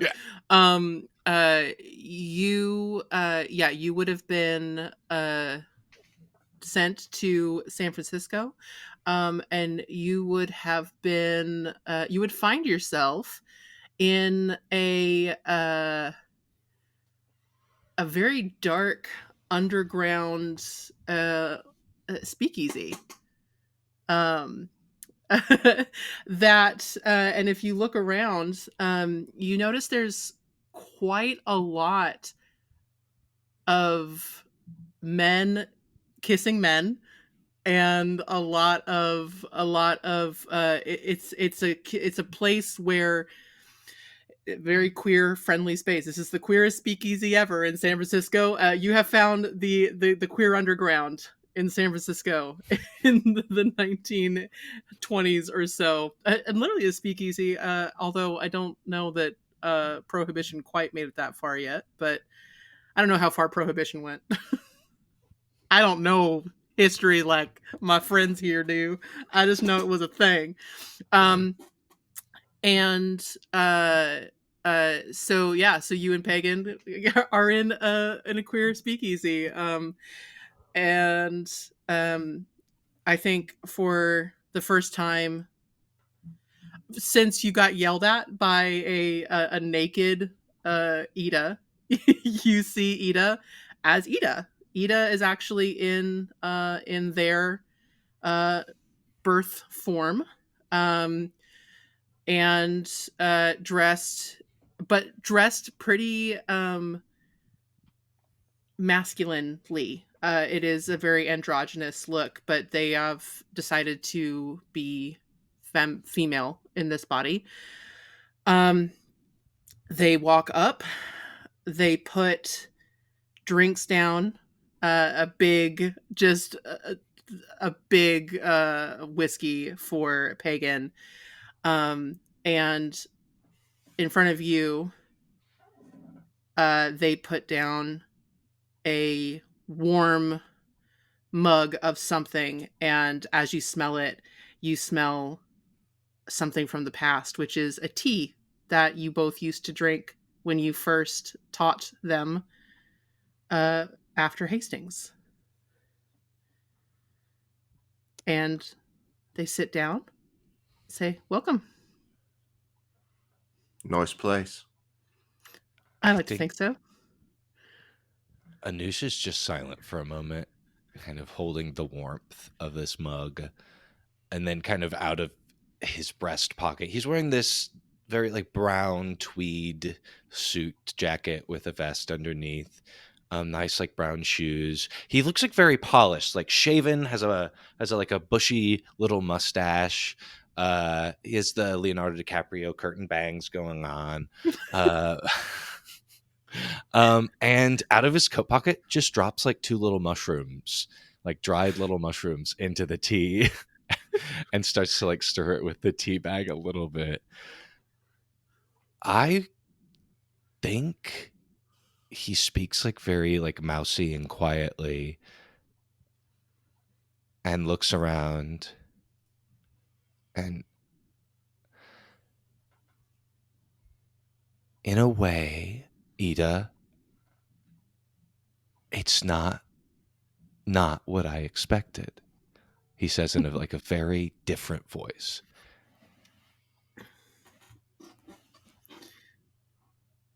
It's not what you expected.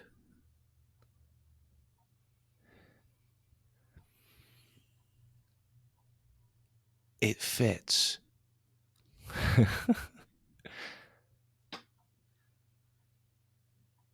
How did we change so much?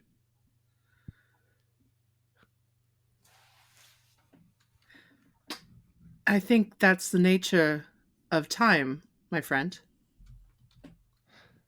I Or don't at know if least it there's should be. I don't know if there's a nature to time. I think we count it. On some level, I think it all happens at once.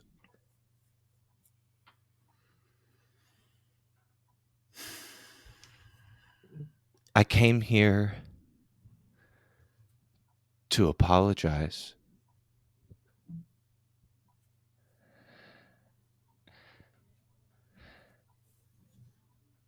So, I'm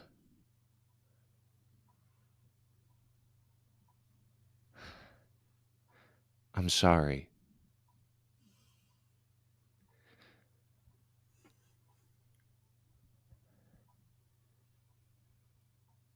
No excuses.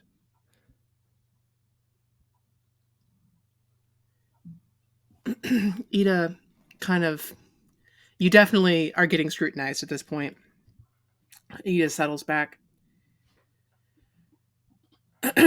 I'm sure you're sorry. I'm not sure you know what you're sorry for. Can you tell me exactly what you're apologizing for? That's fair, I guess.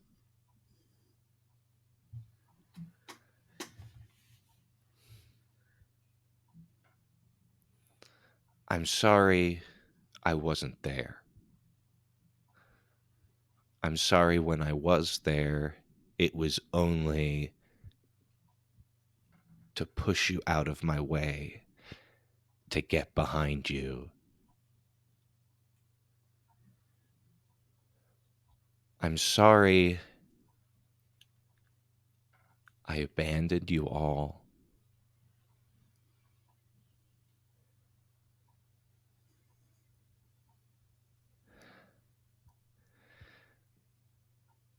I wanted to prove that this thing that follows us doesn't have control over us. And in doing so, I proved just the opposite.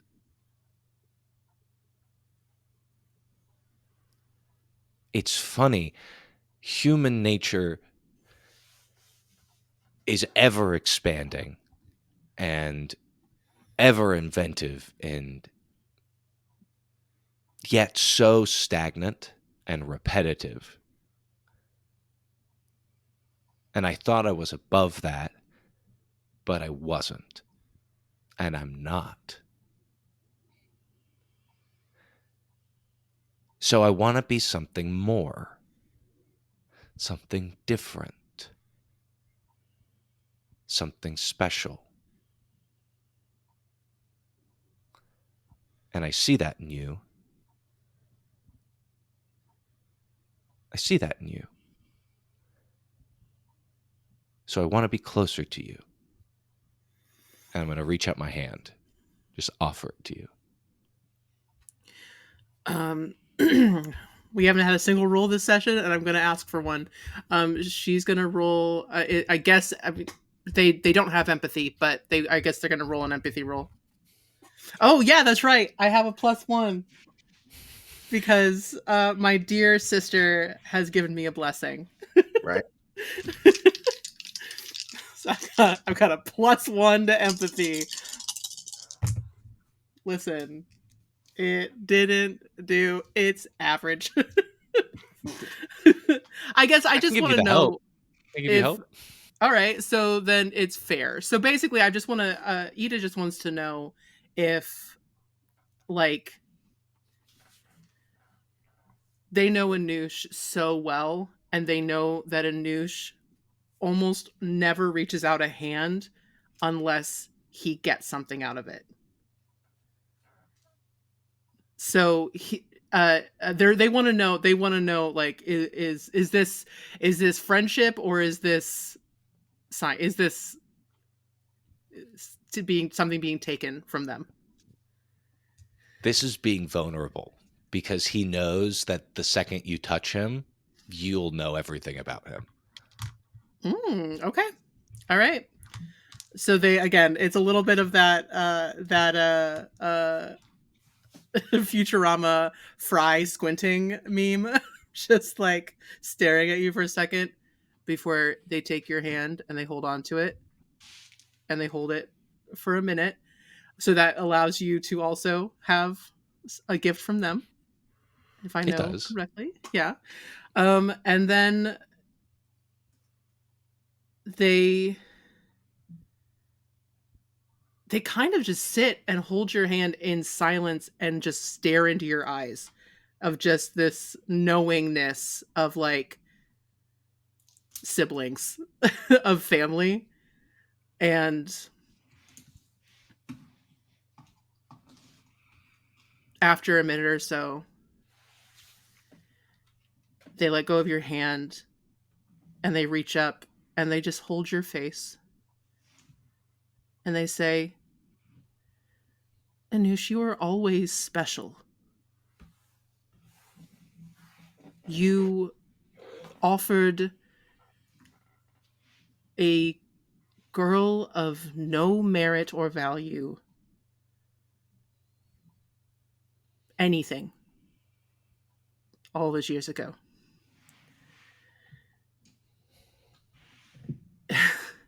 You're I didn't you are pompous and very full of yourself. That has not changed. But you don't need to try so hard. If I could give you anything, it would be to be in this life.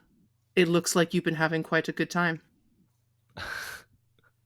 Uh, They look at, they kind of wink at Pagan at that. I think I've also been taken down a peg quite a bit. There are quite many ingenious humans out there. I don't even know if I hold a candle anymore. But that's okay. I think that's fine. It is.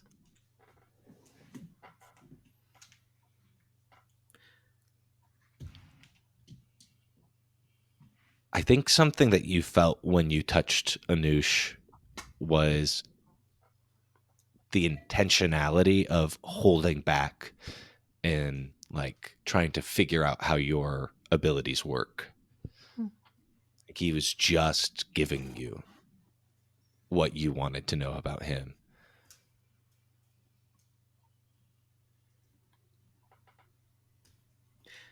There.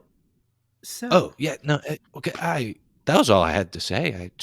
It's good to see you again. It's good to see you too.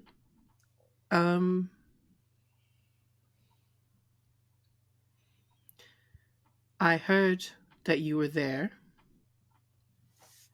at Eternatus. Hmm. I'm sorry I wasn't. I don't know what I could have done, but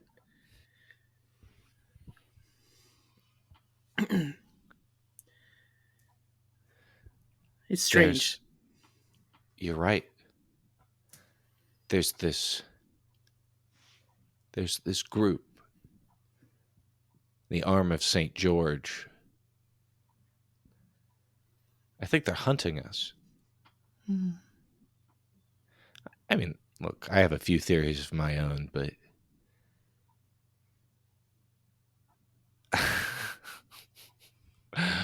I'm sure they will show their faces eventually and will be crushed like everyone else. Or maybe better yet, they will join us. We seem to absorb our energy, our enemies, with enough time. Yes. The Not. arms of St. George. Does that mean something to you?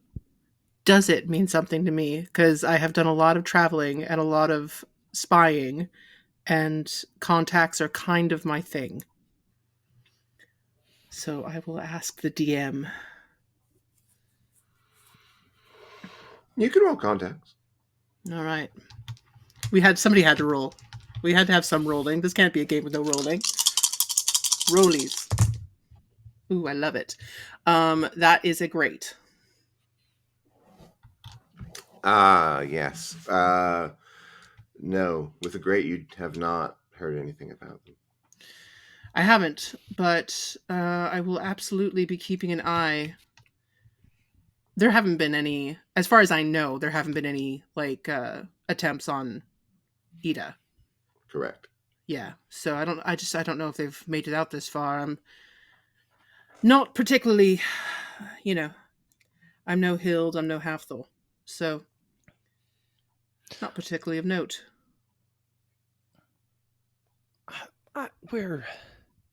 We'll be okay. Hey, there was some talk about like the combining of human and angel and the Nephilims or Nephilims. Yes, Nephilims. It's old, Yeah, I know. biblical mythology and all that.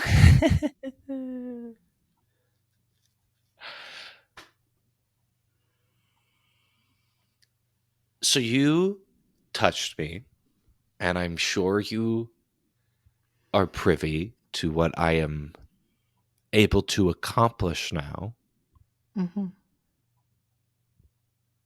Do you mind? I have this weird theory about how your powers work. I'm wondering if I were to change shape, if I would stay in that shape. I was wondering if you wanted to try it out. I mean, I'm happy to do it, although maybe not here in the middle of this. Well, this is a very accepting bar. I don't know that they'd be cool with you shape-shifting into. I don't know. Also, Doesn't they sound look like at fun, Pagan. though? Would you love him if he was a worm?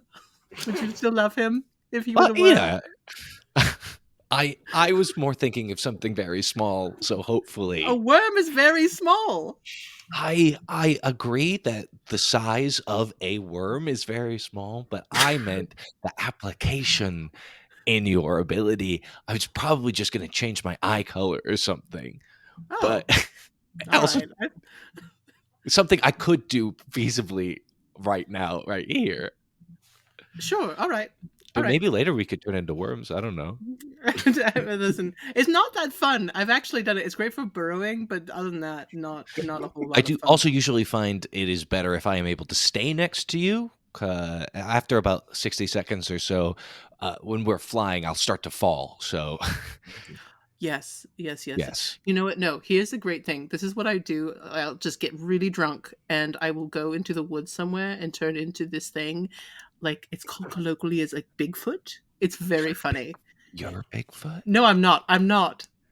For legal reasons. I'm definitely not. Legal reasons? I don't know. Ida, Here we go. pretty wild. Here, Listen. I'll make an empathy roll. If you stopped being so weird and hiding away in caves, you could have known this shit. I got a good. All right. Fine, I'll give it to you. There you go. Yeah, I'm just like, please, like, let's go. Yeah, I'm Bigfoot. My eyes turned green. Um Uh, okay, they've changed colors, yes. So the mhm. idea is though that if I leave, you want to see Well, if they just don't touch stay? me. Just don't touch me for like 60 seconds, and just tell me if they turn back to brown. All right. Just sitting here drinking. Just They go really back to brown. awkward 60-second silence. Prolonged eye contact. Prolonged eye contact. And then I think like as the camera pans out, my eyes do change back to brown. Oh, I'm sorry, dear. Ah, darn it. And then we just drink, and none of the drinking does anything to me, so I just get a little like stoned off of the mushroom tea. Yeah. And then Yeah. Yeah. what else? They Sorry. catch up with Pagan too. They're like, okay. So, are they? Is he full of shit though? Okay, I will. There's a provisional forgiveness based on what you say here. Is he full of shit?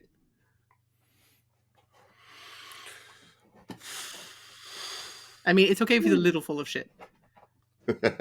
We're all kind of full of shit. We are. I think he's on the level. I don't know. I think I'm full of shit, but we'll see. Amazing. Yeah, we sit and drink. They Mm-hmm. talk about the community and all of this small community that they're trying to build Mm-hmm. that fits into their lives. And then years go by, and through the 1920s, Anuj really turns his focus on trying to bolster up Eternatus, like inventing things like the like using the Tesla coil and the magnifying towers, and like literally like using radiation to was it, like calling it like shadow graphs to X-ray, and advance like starting to like develop radio technology and like hydroelectric power at like Niagara Falls, and implementing that into like how we use energy at Eternatus.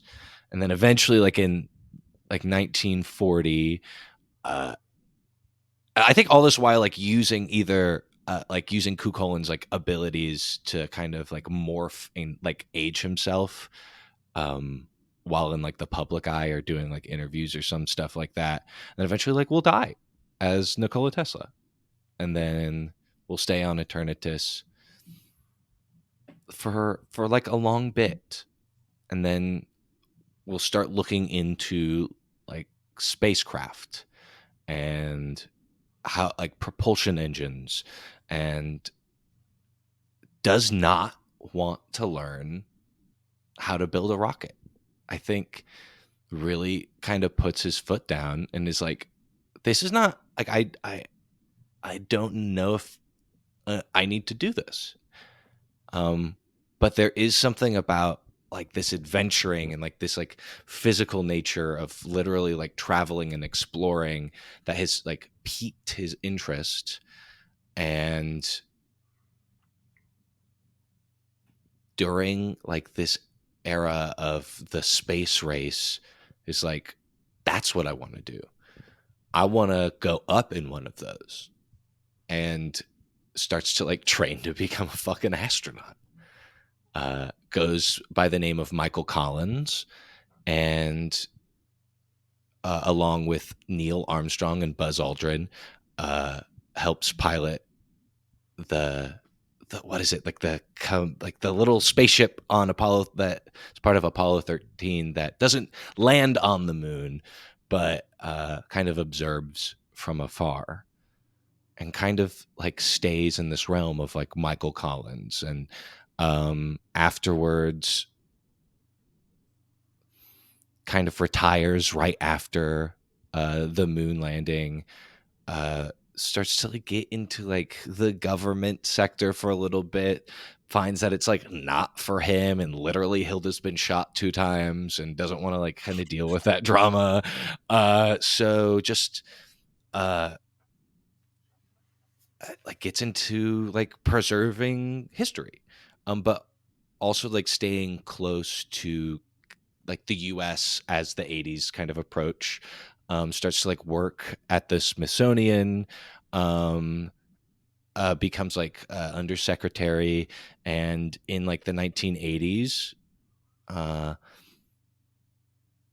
he starts like this little consulting firm for like aerospace engineering, while trying to like use his contacts to like bolster up like the changing technology to kind of keep up Eternatus's like either like defenses or communications and things like that.